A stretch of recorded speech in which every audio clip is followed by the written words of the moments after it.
My name's Aliese Alter, and I'm the Director of Business Operations.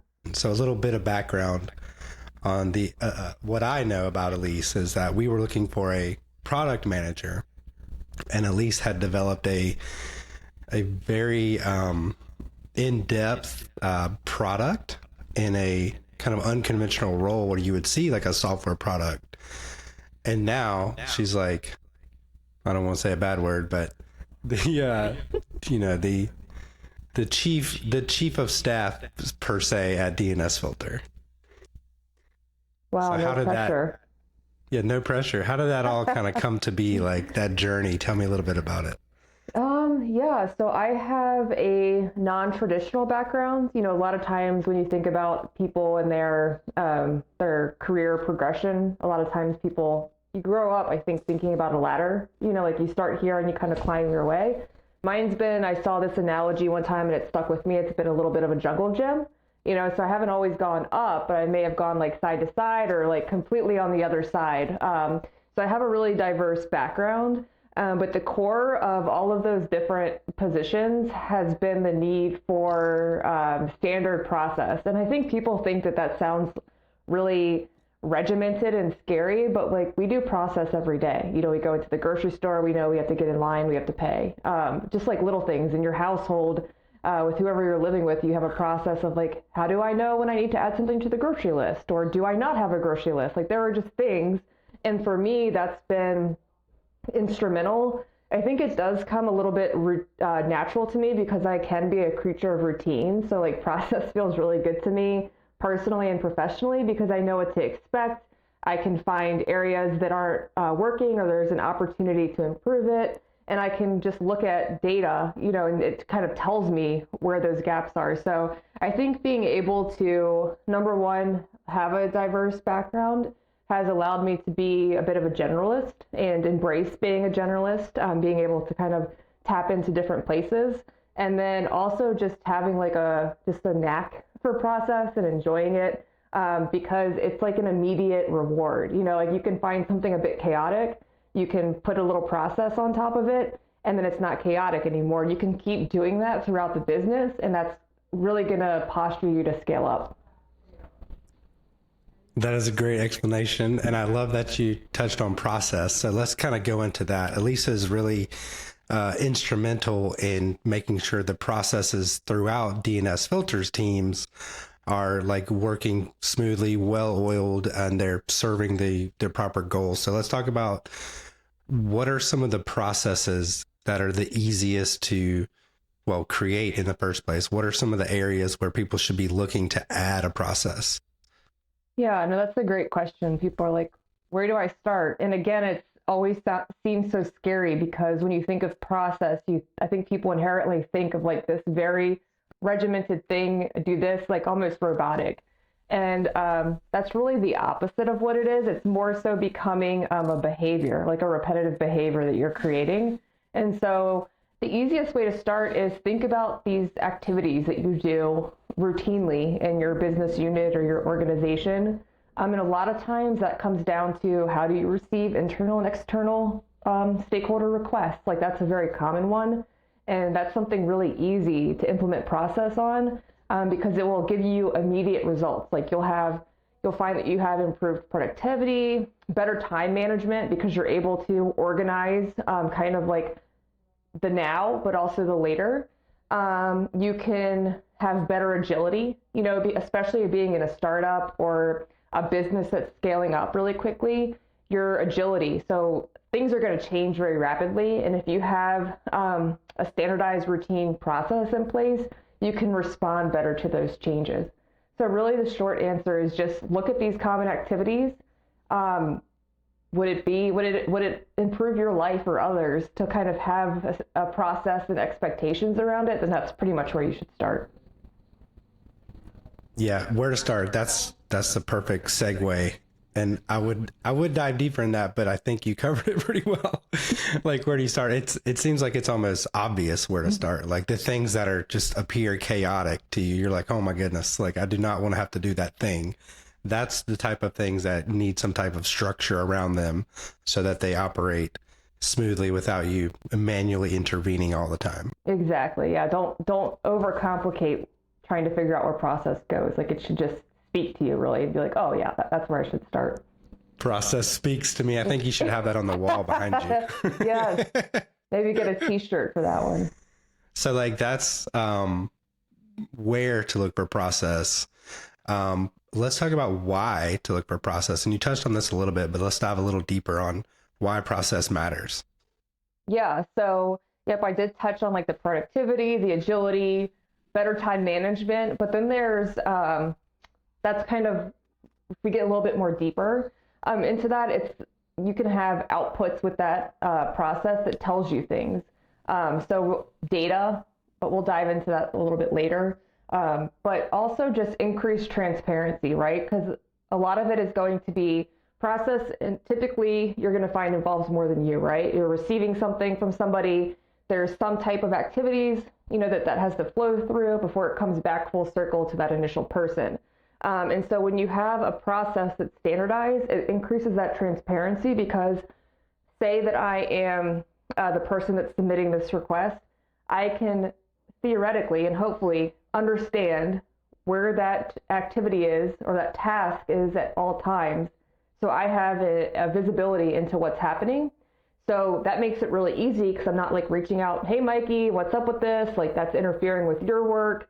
And then it's an extra burden. It's more time resources used up, because I can just go look. I can say, oh, it's here, in this cycle, and I can communicate that to whoever I need. So I would say that's the biggest thing, is having a shared understanding and alignment about the process, really. Yeah, and I think that's another good call out about where process needs to exist when it involves two or more people, because people may learn and think and output in different ways. And if you can have a, kind of a centralized place where the task list and, the description of those tasks exists, people can take that and then, go off and do their work and come back to that to report back. So that's really good. So we talked about where, we talked about why, but let's talk about the how. So like, this is like where the rubber meets the road, as they say. Like, how do you implement processes around things you've identified that are chaotic? Yeah, so this can be simple too. I find that sometimes people get like analysis paralysis when it comes to this, but I would say like take a deep breath and just think about it really high level. You want to think about and identify those activities that we talked about. And then you want to do some mapping or some flow charts, so if we use the example of Aliese goes to Mikey, Aliese is the person putting in the requester. It's kind of mapping out that process that activity is going to go through, receives by this department, goes to this department for execution, and so on, so that you understand and also get alignment with everybody that's involved in that process, that yes, this is what happens. Because you may find as you're creating it that actually needs to be mapped out a little bit more on what the flow should be.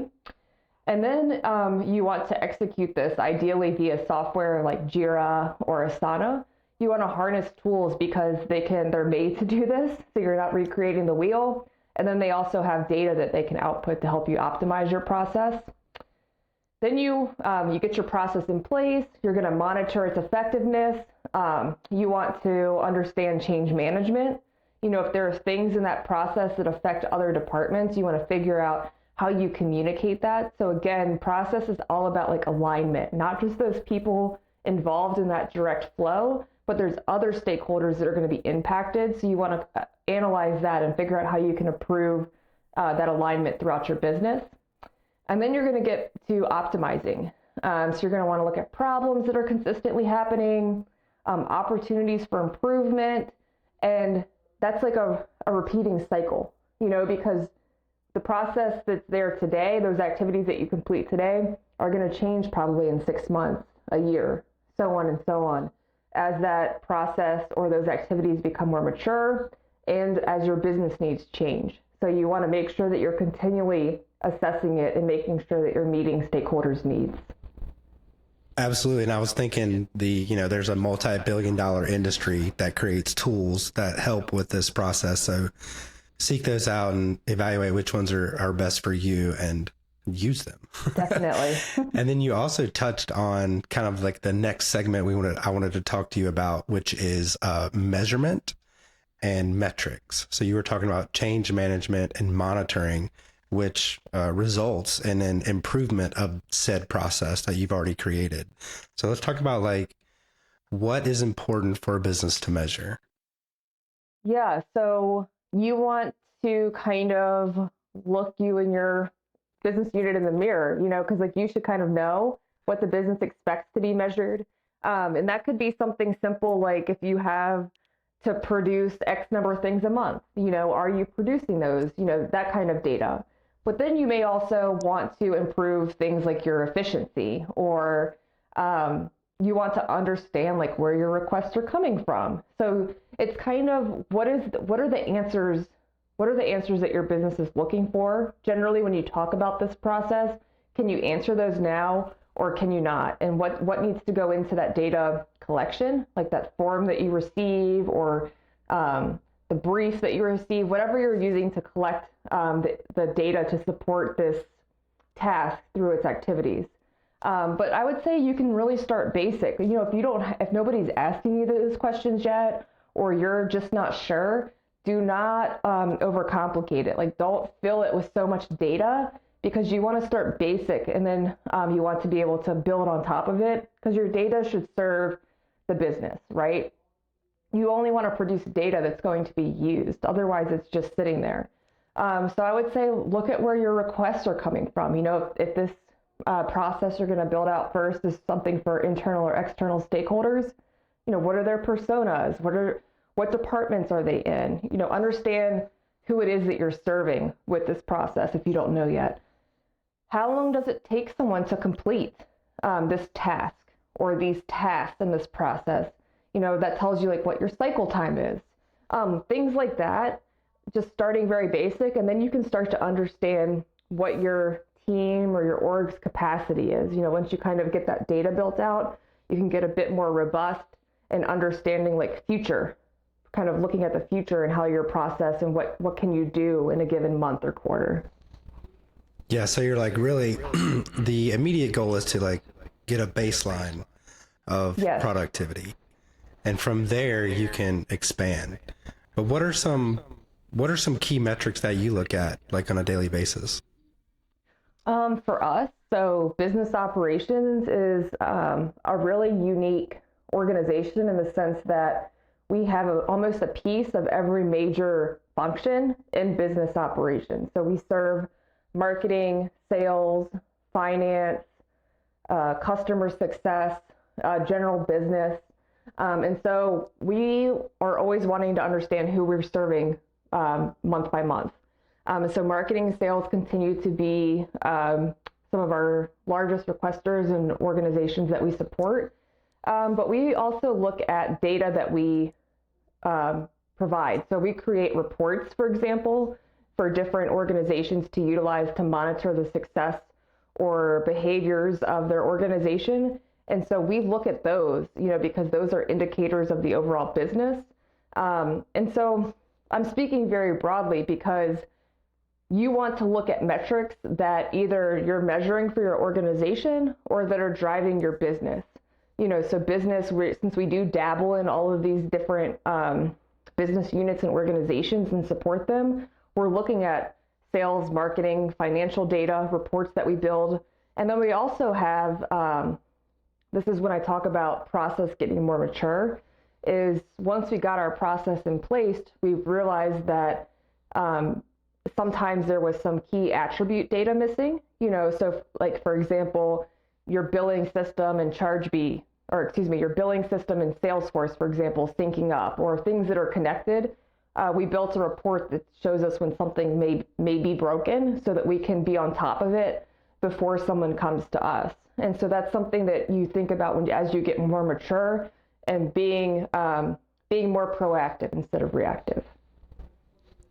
Yeah, I think that's one of the points is to have, and I believe you mentioned this when you were talking to the marketing team, is to have that asynchronous feedback loop where it doesn't require someone's time to, manually talk to, we're like, we're not robots, but you know what I mean? Like there's information there that I will see that informs me on something. And that's the kind of data that Aliese was alluding to. And one of the biggest thoughts that I had after you spoke with the marketing team is that, and like I mentioned about like being robots, we're not robots, we're humans, but this process and this measurement feedback loop and continually improving that really frees up that creative side on what are some things that we haven't thought about. So if you think about your sprocket business and you've got all these gears turning and you're tweaking the gears, you're changing the metals, you're changing the diameters, and you're making it as most efficient as it can be. Well, that's one thing to do. And that's like working in the business. And this is really big in the MSP community, is like working in the business versus working on the business. When all those gears are turning, well oiled, everything is very efficient and doesn't require your manual attention, you are now free to explore other revenue streams, other business avenues, things that maybe you didn't think about. And not only you as like the business owner or whoever, but others in the business can get their work done succinctly, efficiently, and potentially have a 4-day work week. But I don't know about you, Aliese, but when I'm off on my Friday, like I'm having these crazy thoughts that are just, I'm like, oh gosh, I got to write this down. And I used to bombard Aliese with like Saturday driving thought. She's like, oh my God. But some of them are really good. Mm-hmm. So it's like having all those things, all those processes in place, measuring, and that kind of machine running frees up your human power to tap into the creative side that becomes available when all this stuff is in place. Yeah, I couldn't have said that any better. I do actually miss your Saturday driving thoughts. And it's, I don't know, it made me think of it in a different way, because you are here because you have a very powerful, like you said, your human power, our brain, the way that we can think and really transform a business. Sure, data and process can certainly transform it and make us more efficient. It can identify potential issues or opportunities.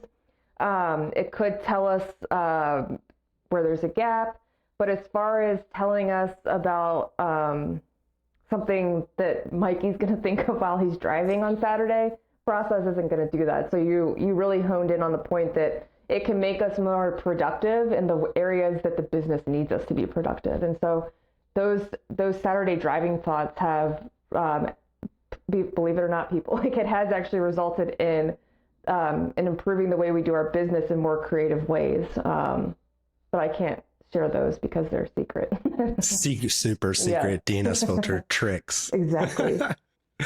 Well, this has been great. Aliese, do you have any other advice or musings on process and measurement, things that you kind of stood out in your mind as highlights, things that you've learned on this journey? I think the one thing we didn't cover is, or I didn't really put the emphasis on much as I should have, is the need for alignment. So like the last thing you want to do is, if you see a process, is go implement it without talking to any of those people that are involved in it, because they're stakeholders, they deserve a seat at the table. If you implement a process where everyone's behind it, it'll obviously go so much smoother. And I also say a good piece of advice is involve people who aren't involved in that process, because having a outsider perspective of, oh yeah, I can follow what to do, or I got kind of lost when you were talking here, I wouldn't know what happens next. Kind of allowing that process of poking holes through it just sets you and your team up for success, because you have confidence that once you roll that out, that number one, people are going to be on board, and number two, it's not going to confuse people. So it's you don't want to decrease productivity by people, being so confused on what to do. Right. You're not here to like, pave a path. Like there's a lot of voices that need to be heard and make sure that this process is efficient, because if you just enforce something, chances are it's not going to work the way you had, dreamed about. And another thing you mentioned when you were discussing this with the marketing team is like,